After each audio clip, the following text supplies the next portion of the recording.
Hi there. Sorry for the slight delay. I'm going to call Nick Dugdale-Moore to come up, who is with UFI, and he's going to talk to us about digital transformation and the exhibitions industry. He's just back from the UFI conference in St. Petersburg, so I don't know how where he's got all that from, but maybe from there. But Nick, thank you very much, and you've got your clicker. If you've got any questions, please go to to glisser.live, ETL18, and we will see those questions come up on the screen, and we can take it from there. You can either have headphones on, or you can hear through the speakers, either way. Thank you very much, Nick. Thanks, James. Okay, hi, good morning, everybody. First of all, I'm not sure if you've just joined, but you can use the Glisser to ask questions throughout the session. I'd like to make this as interactive as possible rather than just me kind of delivering content to you. So, please use Glisser. I'm not quite sure what the Glisser URL is. Matt Coyne will know wherever he is. What's the Glisser? It's behind me. Perfect. glsr.live/ETL18. So if you've just joined us, go to that on your web browser and you'll see you can ask questions or just raise a hand, do it the old-fashioned way. So I'm here to talk about the digital transformation of exhibitions. So just to get an idea of who we have in our audience, can you put your hands up, whether it's exhibitions or conferences or other types of live events? Who's an organizer here? Quite a lot of you, great. Who's a venue? Any venues? One venue, you're a venue, Amsterdam Rai over there. And who's a supplier? Okay, so kind of mix of organizers and suppliers mainly. Great, so firstly to start with this is a kind of modern trade show. For me, that is trade show hell. Look at it, it looks like a total nightmare. Can't get around, impossible to see where you're going, really difficult to navigate. But weirdly, this is what I call the trade show paradox, because this is the definition of success to exhibition organizers and to exhibitors. Organizers, that's what they want, busy show floors. And exhibitors, even now, you talk to exhibitors, and there's many studies that are done around the world that show that more than 50% of exhibitors do nothing with all the leads they generate at trade shows. So effectively, they just throw them in the bin. They spend thousands of pounds exhibiting. They don't add them to their CRM. They never follow up. So, what are they there for? So that is the kind of definition of success for the exhibitors and the organizers, but it's a complete nightmare. What do the visitors want? Because ultimately, who are our customers? It should be the delegates. It should be the visitors. That surely is not what they want. Okay, so what are the digital components of an exhibition? It should read components. Look, this is from the venue side of things. This is a slide from Ungerbach. Not just stand space, catering, furniture, Wi-Fi, badges, decorations, logistics. There's a whole host of other things that aren't included on there. Mobile apps, marketing, AI, customer service, your CRM. When we talk about digital, you can talk about pretty much every part of not just the exhibition business, but all businesses, are being increasingly digitized, and that's an important part of what we do. So I just want to show two examples of digital solutions, if you like, that you may not have come across. As James said, I've just got back. We had our annual global congress in Russia, in St. Petersburg last week, with the Global Association of the Exhibition Industry. Among other things, we organize annual awards. So this was our Operations and Services Award, and this is I think it's called Harry Plotter. It's a robot that plots out where the stands will go from Stockholm Massa. So it can do a 20,000 meter. You're from Stockholm Massa. The winner of the 2018 UFI Award. Välkommen till väldigt speciella dag.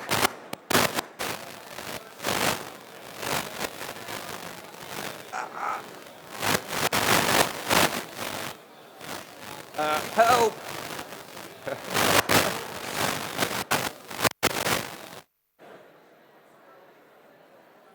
Okay, we're back.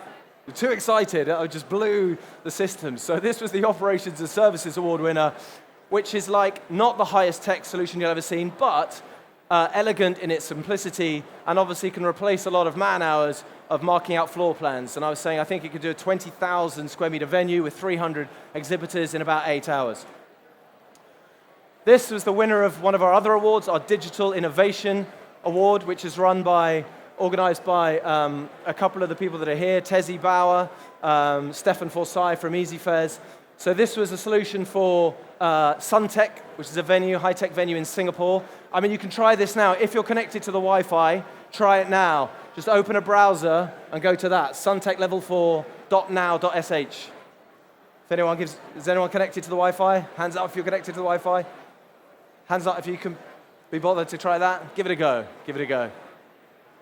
It won't change your life, but it'll be fun. So this is an example of augmented reality. What you can see if you do it is not a full experience, but you can get an idea. It's Suntec, just to explain to you what it is, so I don't have a video. You're inside one of the conference halls looking at a standard setup for a cabaret-style conference. So you can see the tables, you're in the middle of it. And wherever they are in Suntec, you can change the layout, change the setup, so you can kind of visualize your event, so it improves the efficiency of site visits. So these are just two examples of what venues and what suppliers are doing at the moment from our annual UFI Awards. So are we in industry and transformation? Well, this is the ICC, it's the main motor show in Frankfurt. This was just after the war, so some 70 years ago. You know, there it is. I mean, a car show, right? There are the cars. This was the ICC 3 years ago, same venue, same hall, same location. Obviously, it looks much more high-tech. It looks beautiful. But look, this was the ICC this year. Where are the cars? There's no cars. This was the Mercedes-Benz hall. They decided this year that the current show format wasn't working for them, so they wanted to do something different. They were talking about pulling out of the show entirely and having their own separate show, but what they did was work with the organizers, and they put on a conference. So they had Sheryl Sandberg, they had Buzz Aldrin, they had all these incredible speakers, and gave people an entirely different experience, which reflected and promoted Mercedes without actually having any cars there at all. So just to give you some stats on the global exhibition industry, I read some statistics that said that if you make stats on screen a bit fuzzy, you store it better in your brain, so it's deliberately fuzzy. So there are 31,000 exhibitions annually. These are B2B exhibitions. This is what UFI qualifies. 260 million visitors, 98 billion in direct revenue from visitors and exhibitors, 4.4 million exhibiting companies, just over 1,200 venues with a minimum of 5,000 square meters, and 680,000 full-time jobs employed. This is what we represent at UFI. Another important point to say is that, look, there's a lot of political and economic instability in the world. Right now, we're looking at a trade war between US and China. There's increasing protectionism and nationalism trends being shown around the world. There's Brexit. You know, it's an uncertain environment, and that doesn't make for a good business environment. What exhibitions need, what international exhibitions need, are the opposite of that. We need internationalization. We need free flow of market and labor and capital. However, this is stats from last year that the global economy grew by about 3.4% in the end. The exhibition industry grew by nearly 4%. What does that mean? That means the exhibition industry consistently outperforms GDP globally. So wherever there are barriers to trade and problems that politicians and unfortunate instances of war and national rivalries happen, businesses and SMEs, which are the lifeblood of trade shows, they get on with it, they find a way. So exhibitions is a great place to be, it's a great space to be, and this is why I'm a big believer in trade shows. Some say they're 1,000 years old, the second oldest industry. I think there will still be trade shows in some format in another 1,000 years. What will they look like? Well, that's open to discussion. And if you want a kind of half-an-hour presentation with 5 key takeaways of what they will look like, that's not this. One slide, for example, which I don't have, I don't know if you know, Black Hat, which is a hackers event. And hackers, they're obviously, of all the communities that kind of don't want to register, they don't want to kind of give up their data, and it's organized by UBM, which is now Informa, which is the biggest kind of corporate giant. But you look at Black Hat, and it's a kind of runaway success, and in fact, they have tents on the show floor. They don't even bother putting down carpet. They don't care. So whatever community you're in, all communities, whether it's hackers, whether you're selling whether you're selling event tech, whether you're selling giant machinery, once a year or more, or perhaps every 2 years, those communities want to get together and meet. That's a human need. We are social animals, and I don't think that's going to change. Another couple of stats quickly. For every pound spent by exhibitors, research has shown that exhibitors can expect to see a £2 return and £8 following.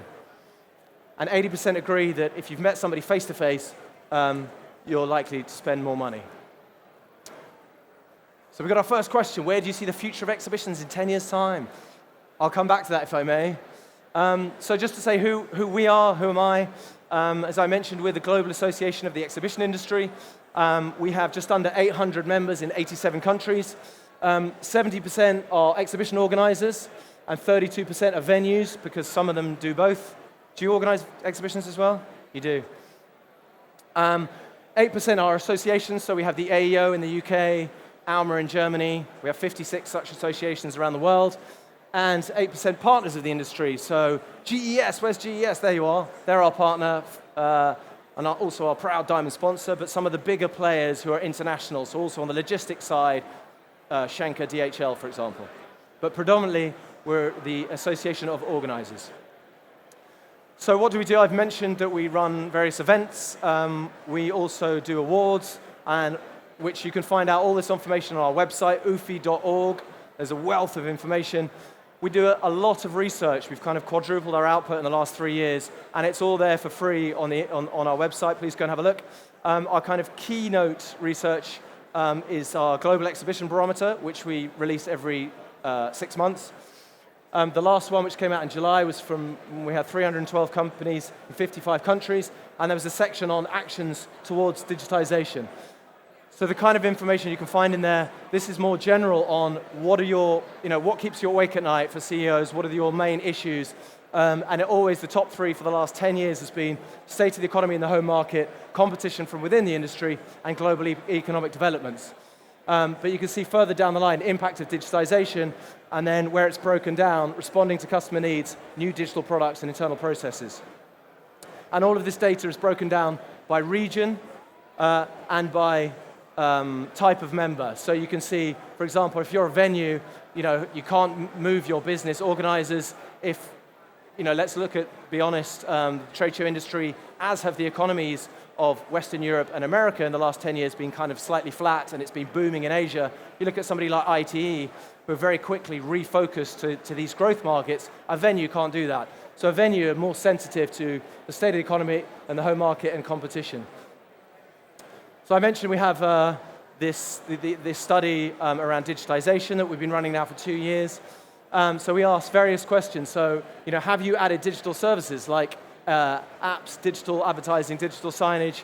I mean, if you're a venue, obviously digital signage is kind of a no-brainer. Apps, that's an interesting one. I mean, how many of you organizers have an app for your event?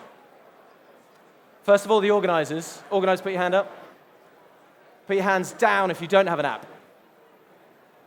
Okay, so half of you don't. So last week we had Eric Everard, who's the CEO of Easy Fairs, who I think run 200 shows, say they're stopping event apps across all their shows because they haven't reached the critical mass of like 60%, so they're not seeing the value from apps at all, so they're not going to be using apps at the moment. Have you changed your internal process and workflows into digital processes? Just over half have. Going down to, have you created a function in the upper top management like Chief Digital Officer, Head of Digital, and still only 1 in 5 companies have done that. So again, we break down this data by region and by the type of business that you are. So, you can get a lot of insight. We're just starting to measure it. We're just scratching the surface, really, with looking at these questions. But by building this up every 6 months, every year, we can start to get a more informed picture of where we are and where we're going. If you like, by the way, I'm sure you can, whether it's through Poken or through Glisser, you can download my presentation. If you want one that's slightly less fuzzy, come and see me afterwards. So yeah, we put everything into a scale of where everybody is in the world. As you might expect, Germany and the UK leading the way. Surprisingly, Asia Pacific lacking behind in terms of digitization of their shows. And again, each of those questions that we looked at before, we break it down into some of the main exhibition markets. So please do go on and have a look at that if you have a chance. I'm not going to bore you. I've only got 2 more slides of research. I could bore you all day. We have a lot of research. But this is a question of state of our industry. So we asked, what are in your next 5 years, what are your goals? Are you going to stay within your current scope of activities? Are you going to develop new activities within the classical range of the exhibition industry? Or are you going to develop new activities in terms of live events or virtual events, or both? And you see in Europe, 49% of people responded across the board that they will be looking to develop new activities within the current range and new types of events. Now, nobody even knows what these events are, but they realize that they have to move beyond their classical business model in future. And again, this is broken down into types of business. Sophie from Explorer, if you want some decent research, go and see her as well. And finally, the last piece is on venues. So we have a world map of venues, which we updated last year, which looks at the state of venues. Overall, the good news is that there's currently still a lot of expansion of venues and reinvestment and modernization of current infrastructure, which is obviously a vote of confidence and a positive sign for our industry. Okay, so back to the trade show hell, and why are we here at trade shows? I mean, there's 3 kind of value propositions for trade shows: trade, branding, and content. 20, 30 years ago, trade shows were about trade. You would expect to kind of sign deals, you'd take your order book, the salespeople were there, and that was primarily what it's for. There are a few trade shows where that still happens. For example, the air shows, a lot of them save their big orders with Boeing and Airbus to kind of sign them on the day. But that's not really the prime proposition for trade shows. In the last 10 years, it's moved towards branding, and now we're seeing a move towards content, where companies will use the live event format to build content to use throughout the rest of the year.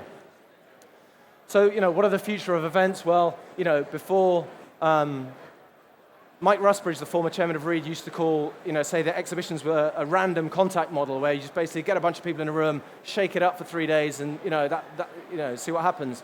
That's not the case now. People have less time to spend away from the office. They need to be more targeted in who they see. They need to have meetings pre-arranged. You can't have the luxury of just wandering around and hoping to meet people. So the individual experience is more on a connected experience rather than separated.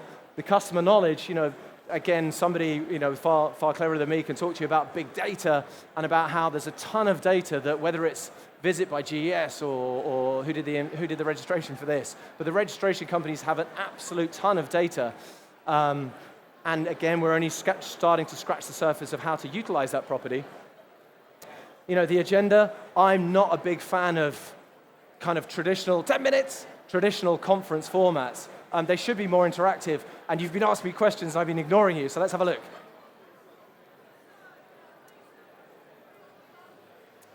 Well, what's the top digital tech trend you've seen across some of these global shows? Well, I mean, look, it's not really a trend, but I mean, talking about registration, CPHI is a massive pharmaceutical show by Informa, 200,000 square meters. The registration company, who I won't name, but GES by Visit, I think they have a 96% rebooking rate on site. That is phenomenal. That is absolutely phenomenal. The difficulty there is, I was in a meeting in Mexico a couple of weeks ago, and we were talking about the visitor experience and how do you give, because what organizers want is you take the same floor plan and you have a rebooking booth on site, and the same guys come in and they rebook it, and that's like brilliant, and that's success. For the visitor, that's a nightmare. They don't want to see the same guys in the same stands every year. And these Mexicans would say, yes, well, every year we take the floor plan apart and start from zero, but they put the same booths in the same place. So how do you manage that when success is driven by the bottom line and rebooking these people, but delivering an innovative and a refreshing and an entertaining customer experience that will keep people coming back? And finally, the elusive 365 trade show, ultimately they're still about 2 or 3 days, and that's it. And organizers cannot monetize or can't quite get a handle on the rest of the year. Nobody's got there yet. So our customers are changing. For the first time, there's 5 generations in the workplace. I mean, again, you kind of know all of these instinctively. The Gen Y, the millennials, they don't just want to listen. They don't want to be passive. They want to take part. They want experiences and adventures rather than just the kind of traditional format. Again, how do you marry that with what we looked at before, the same experience every year? There's a lot of the buzzword in the exhibition industry now is kind of festivalization. So, I guess 5 or 10 years ago, conferences used to be somewhere else. So here we are in the middle of the trade show floor, right in the middle, and it's a different experience. So conferences and the content is in the middle of the floor. But now that's not enough. In the next 5 or 10 years, we will see, I don't know if you know C3, so it's a conference that does things differently. So a breakout session will be, it'll raise you, 30 foot in the air and you'll be sitting up there. So, or you'll kind of go through all these crazy balls like kids do to get to your next plenary. So the festivalization, what do we want to be? You look at Burning Man, you look at Web Summit, which is happening right now in Lisbon, which went from 800 people to whatever it is now, 150,000 in the space of a few years. You look at South by Southwest. These are all kind of different style, different format conferences or events or festivals that are challenging the norm. So, I don't know if you know Dîner en Blanc, which is dinner in white in French. It's incredible. If you look at it, it's like a secret supper club. And so you join up, and I think they have whatever they have, like they run them all around the world, but it sells out in literally minutes. And you have to dress in white, and you have to take your own food to this picnic and wherever it may be, and it's kept a secret to the last minute. But it's unbelievable the if you like the kind of the inclusivity of it, at the same time as being secret, the people that are there, the kind of social media likes and shares, it's off the charts. And wouldn't we all want to sell that many tickets and have that kind of brand equity? So this is from JWC, which is Jochen Witt's consultancy in Cologne, to look at what's going to happen in future. So what's missing, so the opportunity and the threat and what's most likely to happen. If you look at these 4, which are quite important, so the convex event model will gain in importance. Content providers will be more relevant as partners in our industry, and that's already happening more and more. So you have these YouTube followers, these YouTube, I'm not sure what they're called, YouTube leaders. I was at a conference for YouTube leaders, and it was crazy, but exhibition organizers and event organizers are increasingly paying these young or YouTube leaders to basically have access to their audiences. Private equity will expand their reach into our industry. I mean, that's happening increasingly. And owner of huge databases will enter our industry. So I think by that we're talking about LinkedIn, Alibaba, these people. This is the disruptive element that could happen. Will it happen? I don't know. So, again, how do we get to this? Is the Great Exhibition 1851 in London. It's the same. It's the same as the floor plan today. Nothing has changed. So can we get away with just giving up the same product over and over again? I would suggest no, not infinitely. We need to be a bit smarter. All the technologies that you kind of see here that can improve the experience, the value for money, the return on investment are important, but ultimately the experience still remains the same. So kind of getting to the end now, one thing is that the leaders, just to be number one isn't enough. You need to change. So Comdex, which was in the 80s and 90s, it was like the leading, that's what I'm looking for, my brain's going, technology show in Las Vegas. It was where Microsoft launched. But within 3 years, they didn't quite manage the difference between the change between hardware and software, and they were out of business. It was gone. Whereas you look at Mobile World Congress, which has navigated the difference in mobile to the kind of the chunky handsets and the routers. It's now software and app-based, and they have managed it. But another one, I went on holiday in August. I got back, and there was some news that, Baselworld, which was a kind of marquee show for jewelry and watches in Basel, within the space of 2 weeks, it was like Swatch, one of their bellwethers, was pulled out of the show. The CEO, as the show director, stood down. The CEO had to stand down, and the viability of the company, MCH, was in jeopardy. So from a leading show to extinct, the taxi drivers of Basel are saying that 2019 could be the last show. So whatever show, whatever industry, you need to keep reinventing. You need to keep close to your audience, both the exhibitors and the visitors, to deliver what they want. I mean, that's just a basic, business tenet. So that's it. In summary, look, our industry is extremely resilient. Historically, the major successes have been based on those able to change or adapt. And, the top challenges are handling digitization, growing talent and retaining talent. That's not just our industry, that's any industry. And evolving the format. So that was very quick, and I didn't really answer any of your questions.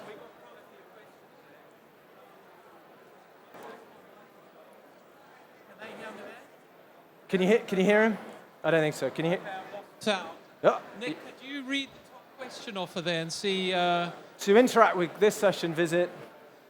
How can you measure the success of digital transformation? How can you measure the success of digital transformation? Well, I mean, all those slides that we had, we're trying to measure, if somebody has a CDO on your board, if you, at board level, because like all companies, it comes from the top.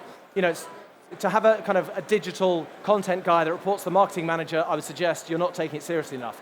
So if you have a board level digital officer, head of digital, whatever it may be, and only 1 in 5 major organizers have that yet, or companies in the exhibition industry.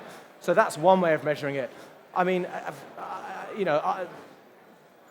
okay. All the questions that we had in that index will have you, from products within your exhibition to your exhibition itself, how far are you along that process?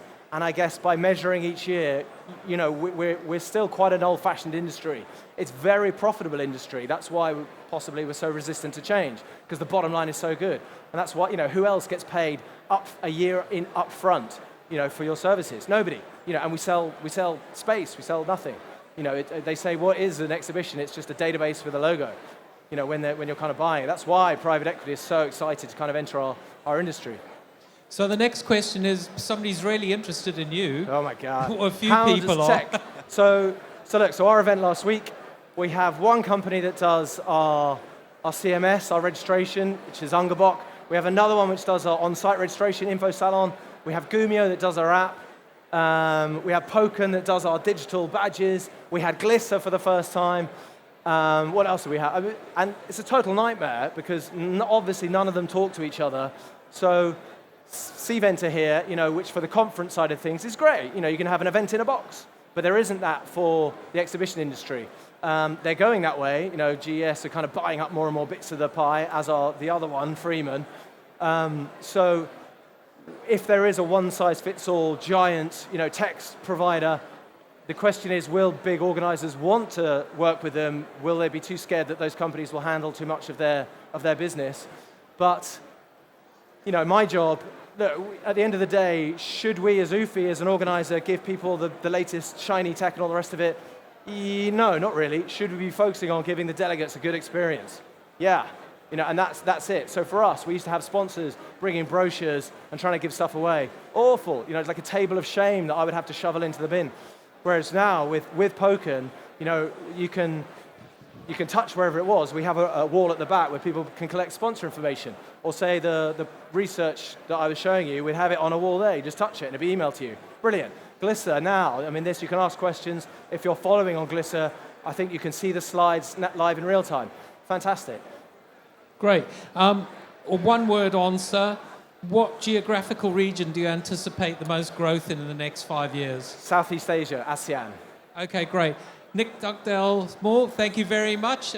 Please thank Nick for sharing his insights with you. Cheers.